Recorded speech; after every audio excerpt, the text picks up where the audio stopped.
Kia ora koutou, Mr. Chalmers here. Hopefully I got a bit better light than the light from my last video, and I'm on a fixed chair, so hopefully we won't hear any squeaking. Today in the New Zealand curriculum, I'm going to do another video on supplement for understanding and teaching of equivalent fractions. So you'll find that in the mathematics strand,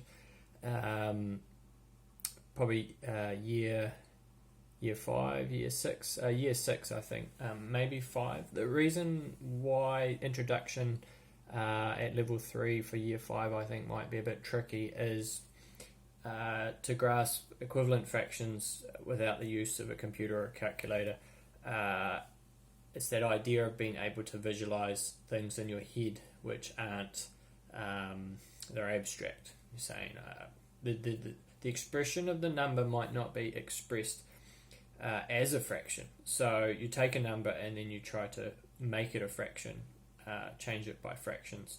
And I think that's, in terms of understanding it compared to just doing the computation, the equation, and getting the answer, which is, modifying the denominator and the numerator is pretty straightforward really. That's usually small numbers like 2, 3 or 4.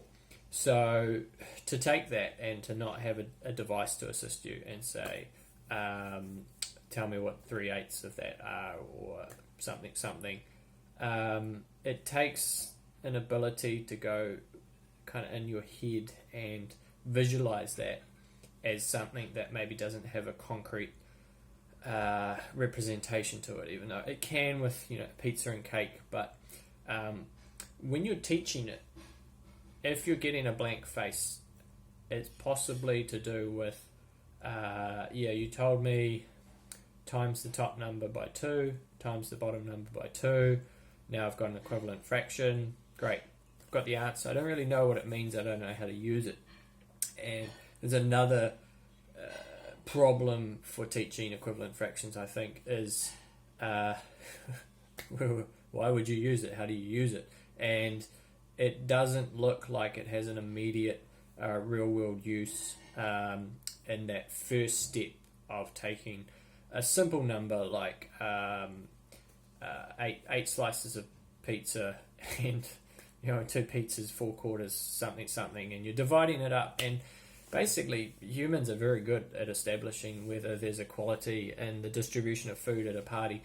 So no one really needs to get out their equivalent fractions and work out how they're going to divide up the pieces of pizza.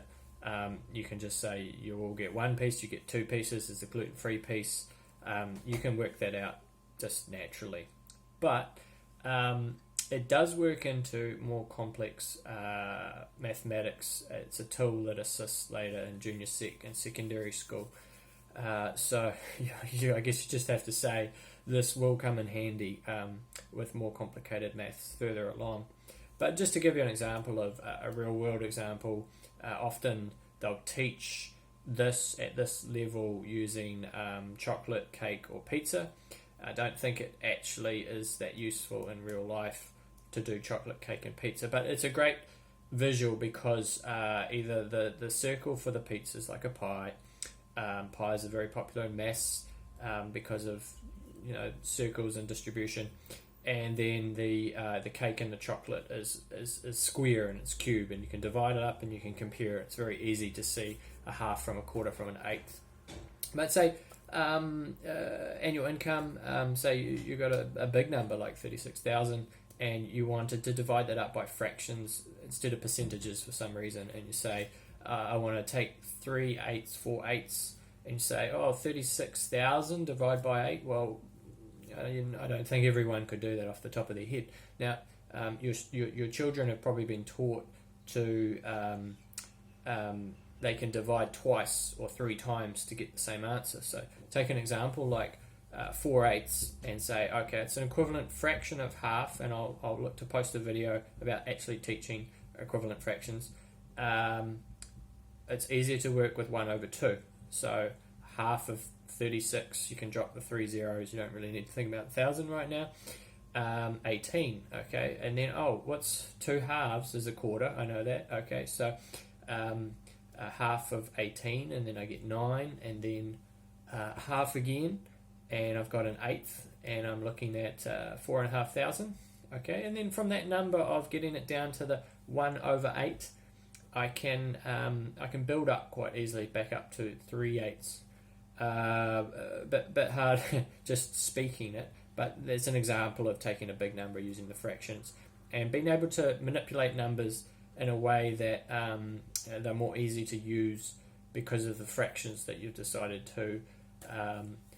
1/2 is always going to be more friendly to use than 4/8. So yeah, I found a good video of someone teaching fractions, and I think that's equivalent. I think that's in the kind of ballpark of a student could watch the video on their own, and hopefully they could pick it up. Otherwise, it's a good guidance scaffolding to as a teacher, a parent at home teaching and saying, okay, I want to get my head around this. I want to understand it before I move on to teach it. What's a good example? And the visual aspect there is when we've got the 4 blocks of the fractions, and we're showing that 1/2 is the same as 2 quarters and such forth. You can visually see it. You've got a region that's not shaded, and you've got a region that's shaded, and you can ask your student to say, in terms of area, how much is shaded in the 2/4.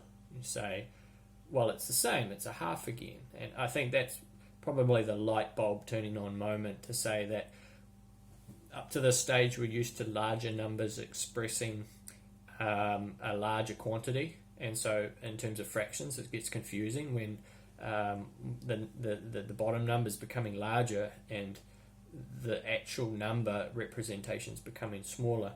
So to be able to visually see, that's really one of the first steps to comprehending equivalent fractions, is to see visually the numbers are bigger.